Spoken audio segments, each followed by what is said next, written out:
Good afternoon everybody.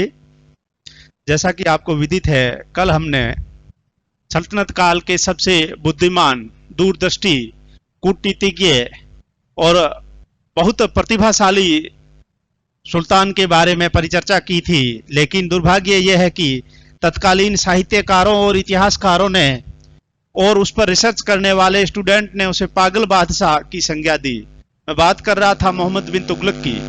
Mohammad बिन तुगलक के बारे में हमने कल मैं बात कर रहा था मोहम्मद बिन तुगलक की। मोहम्मद बिन तुगलक ने जो महत्वपूर्ण और दूरदर्शी योजनाएं स्टार्ट की थी, जैसे दोआब में कर की वृद्धि हो, या पृथक कृषि विभाग के रूप में दीवान ए कोई की स्थापना हो, राजधानी का परिवर्तन हो, सांकेतिक मुद्रा का प्रचलन हो, या खुरासान अभियान हो, या कराची अभियान हो।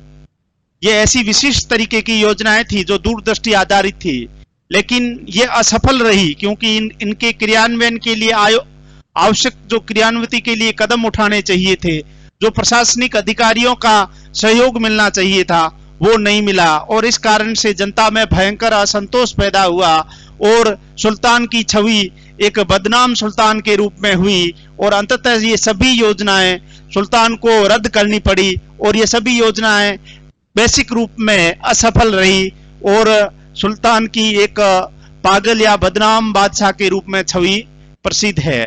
वो 1351 ईस्वी में सिंध विजय के लिए प्रयासरत थे। इसी दौरान मोहम्मद बिन तुगलक की मृत्यु हो गई। मोहम्मद बिन तुगलक की मृत्यु के बाद में उनके कोई वारिस नहीं था या उसके कोई पुत्र नहीं था। इस कारण उसके चचेरे भाई फिरोज तुगलक उसका मोहम्मद बिन तुगलक का चचेरा भाई था। और यह 1351 ईस्वी में सुल्तान बना और इनका जो राज्याभिषेक प्रथम बार सिंध में हुआ। सिंध में एक जगह है थट्टा,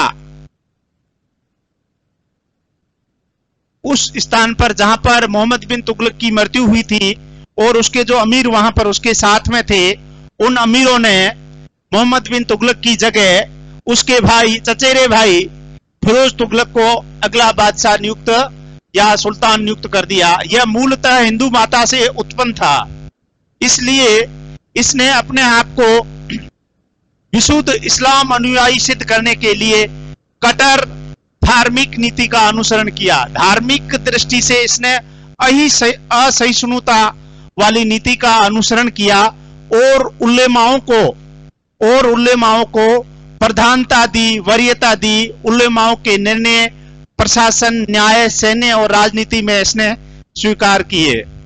अब हम बात करते हैं कि फिरोज तुगलक ने ऐसे कौन से प्रशासनिक कार्य किए जिनके बारे में हम आज चर्चा कर सकते हैं। तो फिरोज तुगलक के प्रशासनिक कार्यों के बारे में हम बात करते हैं। पहला जो उसका प्रशासनिक कार्य है वो है आर्थिक कार्य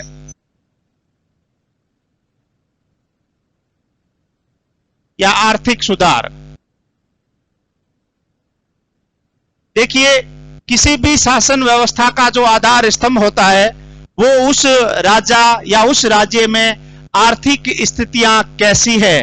कहने का अर्थ यह है कि वहां भू राजस्व से कुल आय की प्राप्ति कितनी होती है, करों से आय की प्राप्ति कितनी होती है, व्यय कैसे होता है, और आय और व्यय का संतुलन है राज्य के पक्ष में या असंतुलन है, यानी राज्य को उन करों से होने वाली आय की तुलना में राज्य के कार्यों के लिए व्यय अधिक हो रहा है, तो वो राज या वो खजाना हानि में या घाटे में चल रहा होता है। इसी प्रकार फिरोज तुगलक ने भी अपने कार्यों में आर्थिक सुधार किए, जिसमें पहला सुधार था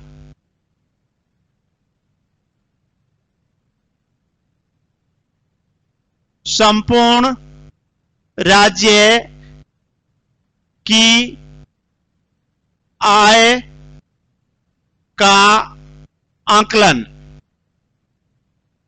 देखिए, सल्तनत काल में फिरोज तुगलक पहला ऐसा बादशाह था जिसने अपने पूरे राज्य में एक वर्ष में समस्त स्रोतों से प्राप्त होने वाली आय कितनी होती है इसका आंकलन करवाया।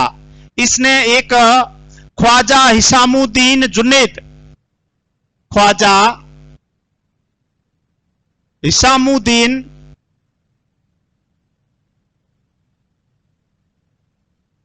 जुनैद नामक अधिकारी को नियुक्त किया, एक अधिकारी नियुक्त किया समस्त करों से प्राप्त होने वाली आय के लिए, और उसका नाम था ख्वाजा हिसामुद्दीन जुनैद।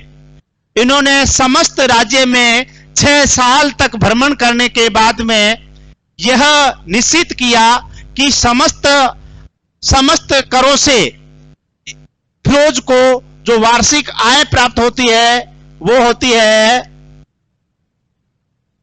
6,75,000 टक्का।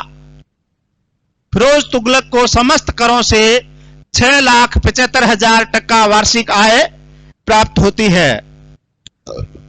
दूसरा जो प्रमुख उसका कार्य था वह कर प्रणाली का पुनर्गठन। देखिए, किसी भी शासन व्यवस्था के सुदृढ़ीकरण के लिए प्रचलन में जो कर व्यवस्था है उसमें पुनर्गठन या उसको मॉडिफाइड या स्मार्ट बनाना जरूरी होता है। जिन करों की जरूरत नहीं है उनको हटाना होता है, और जो नए कर लगाना होता है वो नए सिरे से पुनर्गठित करना जरूरी होता है। फिरोज तुगलक ने भी तत्कालीन व्यवस्थाओं में कर प्रणाली का पुनर्गठन किया, जो कि राज्य की आय के निर्धारण के प्रमुख घटक होते हैं। उस समय फिरोज तुगलक अपनी पुस्तक में कहता है कि लगभग हमने 24 करों को, और बर्नी लिखता है कि करीबन 30 करों को फिरोज ने हटा दिया था, जो पहले मोहम्मद बिन तुगलक के समय या तो तकाबी, सौंदर इत्यादि के रूप में दिए जाते थे वो, और दूसरे। लेकिन जिन करों के बारे में हम बात कर रहे हैं उन करों में से उसने 4 प्रमुख करों को ही लागू रखा पुनर्गठन करने के बाद में, और ये 4 प्रमुख कर थे, 4 कर वसूले। और वसूले भी वो कौन से जो इस्लामी कानून के अनुसार विधि सम्मत थे।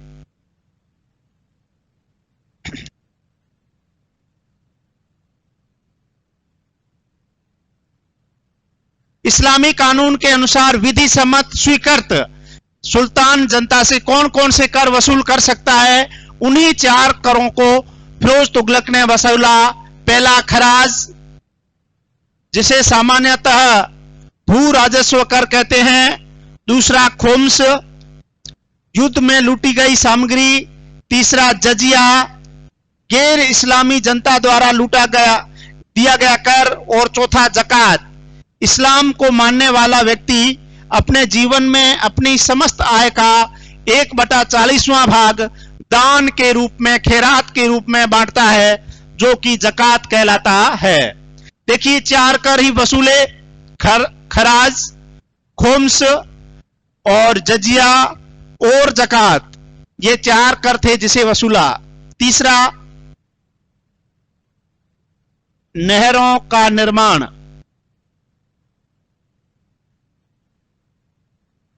देखिए, फिरोज तुगलक पहला सुल्तान था जिसने व्यापक नहर प्रणाली पर बल दिया। अनेक नहरों का निर्माण करवाया। नहरों के निर्माण से कई फायदे थे।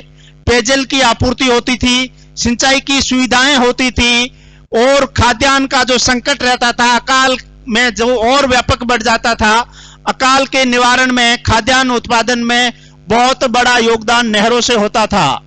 अब फिरोज तुगलक ने 4 प्रमुख नहरें बनाई, हिसार में, दिल्ली के पास, 2 हरियाणा और पंजाब में। उसके समय 2 प्रमुख जो नहरें विशिष्ट रूप से जानी जाती है उनका नाम है राजशाही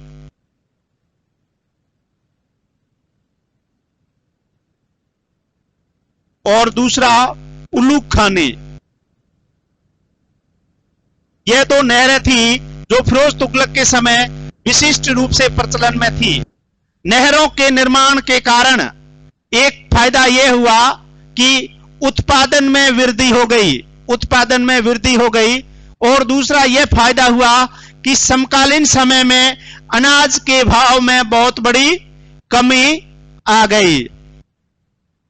तीसरा और चौथा प्रमुख जो कारण है, चौथा काम है दास प्रथा। देखिए, फिरोज तुगलक को दास रखने का बड़ा शौक था। वो इसके लिए उसने दासों के लिए पृथक आवेदन मांगे, दास रखे। उसके समय 1,80,000 दास थे, 1,80,000 दास। इनकी देखभाल के लिए उसने दीवान-ए बंदगान नाम से एक पृथक विभाग स्थापित किया।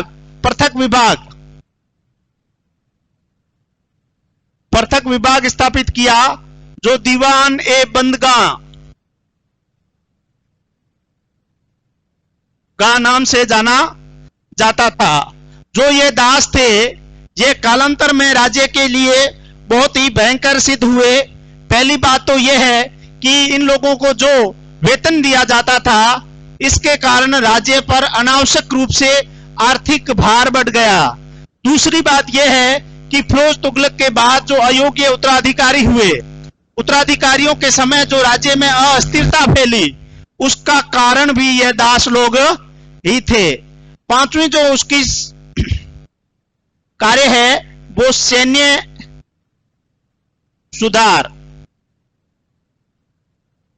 देखिए, फिरोज तुगलक ने सैन्य व्यवस्था में अनेक सुधार किए और नए नियमों को लागू किया। सैनिक, वो जो नियम है, पहला सैनिक सेवा के बदले जागीर दी। दूसरा, इन जागीरों को वंशानुगत बनाया। और तीसरा, सैन्य व्यवस्था में